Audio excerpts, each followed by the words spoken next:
Please subscribe to my channel to help me grow. The moment my phone buzzed, I felt something cold claw up my spine. It was an instinctive, feral warning.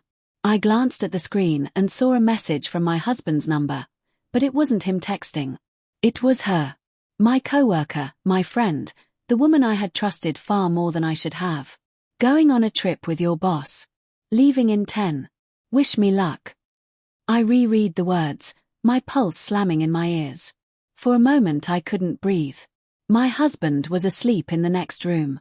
My boss, Daniel, was supposedly at a meeting across town. And she was the last person I expected to throw a match into my life and light the fuse. My fingers trembled as I walked to the bedroom. My husband, Armin, lay on his side. The soft exhale from his lips felt like a cruel joke. I reached out and touched his shoulder, needing grounding, needing something real. But all I could hear was that message echoing like a taunt in the hollow of my chest. I stepped back, clutching my phone. My mind raced with denial, excuses, anything to avoid the truth trying to claw its way out. Maybe she was joking. Maybe it was a misunderstanding. Maybe. Then another text arrived. He's already packing. Didn't think he'd move this fast. My vision blurred. My throat tightened until I tasted iron. My friend, Maria, had been the one I confided in about every insecurity, every argument Armin and I had survived, every fear I'd buried. Now she was casually narrating the unraveling of my marriage. I dialed Armin's phone with shaking hands. Silence in the room. Then, from under his pillow, buzzing. I froze. Slowly, he opened his eyes, blinking hazily. "Why are you calling me?" he murmured. Instead of answering, I handed him my phone with the messages. He read them. His face remained still at first. Too still. The kind of stillness that screamed of something carefully hidden. "A prank," he said finally. Too quickly. Too effortlessly. "Then why is Daniel packing?" I whispered. He swallowed. His jaw tightened. "I don't know what she's talking about." "Look me in the eyes when you say that." He did. But something flickered, guilt, fear, hesitation. It wasn't loud, but it was enough. A crack in a vase that had been chipping long before I noticed. I turned away, pacing, every step heavier. She knows something. Something I don't. "She's lying," he said. "She's always been jealous of you." "That's not true. She's my friend." He didn't reply. He didn't have to. Because suddenly, the quiet moments between him and Daniel, the hushed discussions, the tension I had dismissed as work stress, they all played back in my mind in sharp, painful fragments. My breathing quickened. "Tell me what's going on. Now." Before he could answer, a voice note from Maria popped up. My stomach twisted. I pressed play. Armin's voice filled the room. Laughing. Warm. Familiar. "Just tell her later. She'll understand once it's official." Official.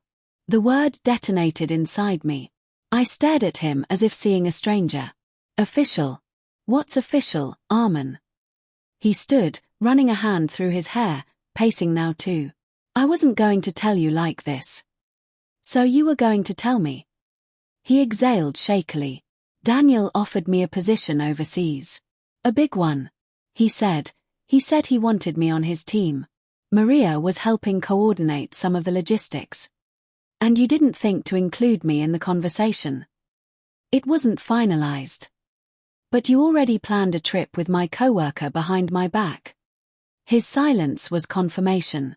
I felt my heart crack, slow and deliberate, like ice splitting under weight. "Were you sleeping with her?" I asked. He blinked hard. "No." I stepped closer. "Don't lie. Not now." He hesitated, just long enough. My heart dropped. "Armin," I whispered, voice trembling, "how long?" He covered his face. "It ended. Months ago. I swear." The world dimmed.